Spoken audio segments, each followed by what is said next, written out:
Assalamualaikum Bu Sila. Waalaikumsalam Nida, gimana kabarnya? Alhamdulillah Bu.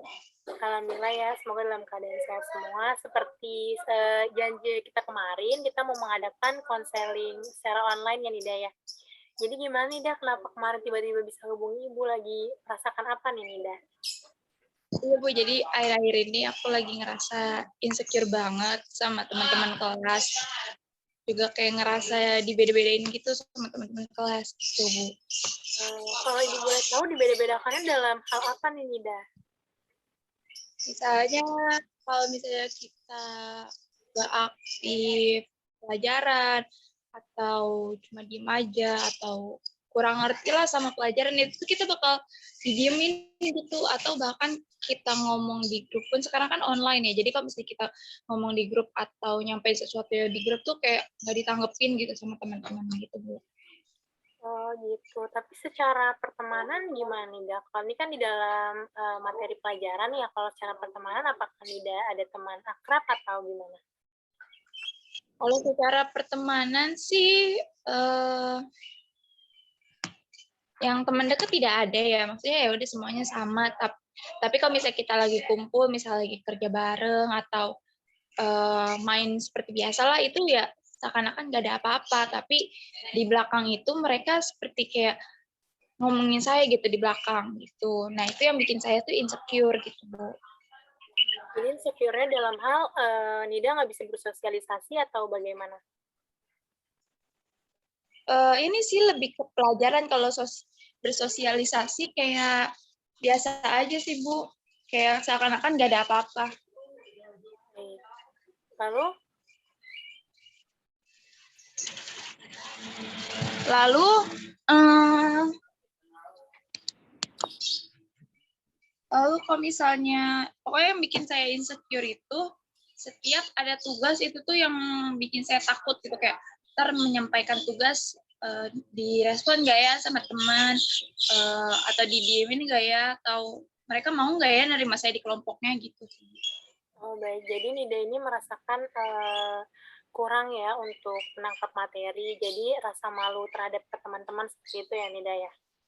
Ya karena saya kan tipenya orang yang harus dijelaskan lebih detail ya sama guru atau sama teman saya juga. Jadi kadang mau nanya pun saya bukannya malu sih ya, lebih ke males, karena kalau misalnya berpikiran kalau misalnya ntar aku nanya didiemin atau gak direspon, atau responnya kayak gak ngenakin, kayak misalnya ya coba aja tanya ini, gue gak ngerti, kayak gue belum paham gitu loh Bu. Oh baik-baik. Kalau Ibu boleh saran ya Nida, mungkin Nida boleh mengganti cara belajar Nida supaya Nida tuh lebih mudah untuk menangkap materi, seperti kayak setelah sholat subuh Nida baru buka pelajaran, baru mulai membaca-baca materi yang sebelumnya dipelajari, karena di pagi hari itu kita lebih mudah untuk menangkap materi, otak kita tuh masih fresh seperti itu Nida. Jadi mungkin dengan cara Nida belajar di pagi hari, Nida bisa lebih mudah untuk menangkap materi. Dan untuk persoalan bertanya, Nida nggak usah takut dan nggak usah berpikiran terlalu negatif akan respon dari guru ataupun teman. Jadi nggak semua orang kok setiap ditanya itu berpikiran seperti apa yang Nida pikirin tadi. Bisa jadi setelah Nida tanya, guru tersebut senang karena mungkin artinya murid saya belum terlalu mengerti, jadi saya harus jelasin ulang seperti itu. Dan untuk sama teman-teman Nida nggak usah insecure lagi, nggak usah malu lagi. Nida coba pelan-pelan untuk belajar lagi sendiri. Nanti kalau misalnya untuk bersosialisasi, Nida kan tadi bilang di belakang sudah baik ya, tinggal di materinya aja. Nanti kan saya udah bilang, udah menyarankan untuk belajar di pagi hari. Mungkin nanti Nida bisa lakuin selama 1 bulan. Nanti Nida lihat perkembangan materi Nida tuh gimana. Untuk ke teman-teman Nida bisa pelan-pelan, namanya perubahan itu kan nggak langsung ya Nida ya, semua butuh proses. Ya, jadi Nida nikmatin aja prosesnya. Semoga aja teman-teman Nida juga bisa menerima Nida. Sebelum kita berharap diterima sama lingkungan, Nida juga harus terima sama diri Nida sendiri. Jadi Nida nggak boleh insecure ataupun malu kayak gitu. Ya, mungkin ada lagi Nida. Iya Ibu, soalnya apa ya?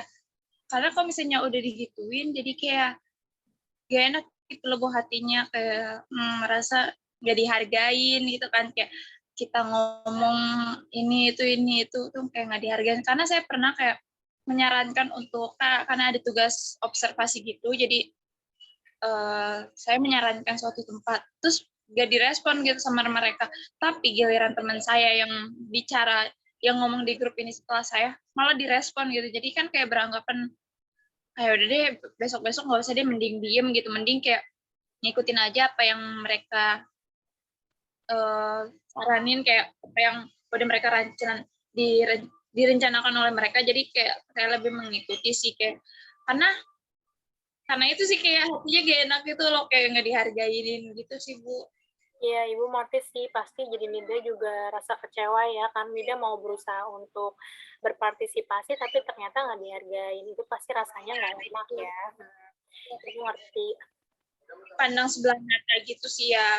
Iya, Padahal kita, karena saya sudah berusaha untuk kayak ya kayak kemarin-kemarin, tapi malah nggak dihargain. Sebenarnya sih saya mau ada tugas individu atau kelompok, tetap semaksimal mungkin mengerjakan, meskipun bisa kayak ada sesuatu lah yang membuat saya jadi agak keganggu belajarnya. Tapi saya sebisa mungkin tuh tidak mengecewakan kelompok saya gitu. Apapun tugasnya tetap saya kerjakan walaupun dekat deadline gitu loh Bu. Iya, Ibu mengerti sih perasaan kamu.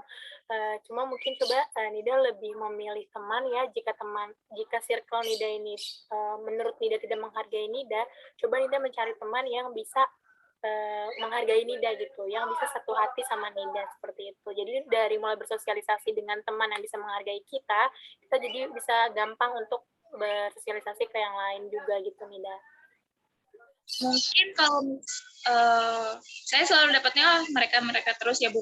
Jadi sebenarnya baik sih. Jadi saya keikut jadi cepat ngerjain tugas. Jadi kadang materi yang susah saya jadi cepat mengerti. Tapi minusnya tuh gitu Bu, kurang dihargain aja. Jadi mungkin kalau misalnya buat masalah belajar, terus kayak tentang pelajaran itu saya nggak apa-apa gitu sama mereka, meskipun mereka istilahnya tuh kayak bermuka dua lah ya gitu.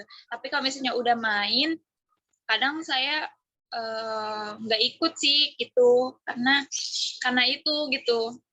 Karena saya juga tahu ya, mereka tuh di belakang saya ngomongin saya gitu. Jadi kayak lebih baik nggak apa-apa deh untuk tugas sekolah saya sama mereka, tapi kalau untuk main Tidak ya. tidak bukan nggak selalu ikut ya, maksudnya sesekali ikut gitu loh. Baik. Berarti intinya dari permasalahan ini, Nida merasa malu sama teman-teman Nida akan pengetahuan minimnya Nida ya dalam hal menangkap materi. Jadi Nida merasa malu, sedangkan teman-teman Nida yang lain itu dapat nilai yang bagus dan mereka bisa bekerja sama seperti itu ya.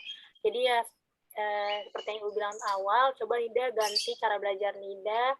Mungkin Nida agak salah di cara belajar Nida, makanya Nida agak sulit menangkap materi. Maaf ya ada bunyi burung. Nida. Iya, jadi coba Nida dicoba dulu saran Ibu yang tadi, nanti Nida lihat perkembangannya seperti apa, nanti Nida boleh lagi kontak Ibu, boleh lagi hubungi Ibu, nanti kita coba konseling lagi, kayak gitu. Baik Ibu. Iya, bagaimana lagi Nida? Kita ada lagi yang mau ceritain? Udah sih Ibu, kayak sekarang saya mungkin lebih lega kali ya bisa menceritakan ini ke Ibu, jadi kayak plong aja gitu rasanya sih Bu. Iya, alhamdulillah kalau seperti itu. Jadi kalau ada sesuatu hal lagi yang mengganjal, boleh langsung dihubungi ya via WhatsApp ataupun langsung telepon Ibu boleh. Baik Ibu. Tidak semangat ya sekolahnya, semangat juga belajarnya. Semua perubahan itu butuh proses, jadi jangan merasa berat akan proses itu. Pelan-pelan aja, yang penting berubah. Oke? Ya. Kalau gitu. Terima kasih. Iya, terima kasih kembali. Kalau gitu, saya mau lanjut juga nih, ada yang kontak saya untuk konseling selanjutnya. Untuk Nida, semangat sekolahnya ya Nida ya. Semoga sehat-sehat selalu. Terima kasih Ibu.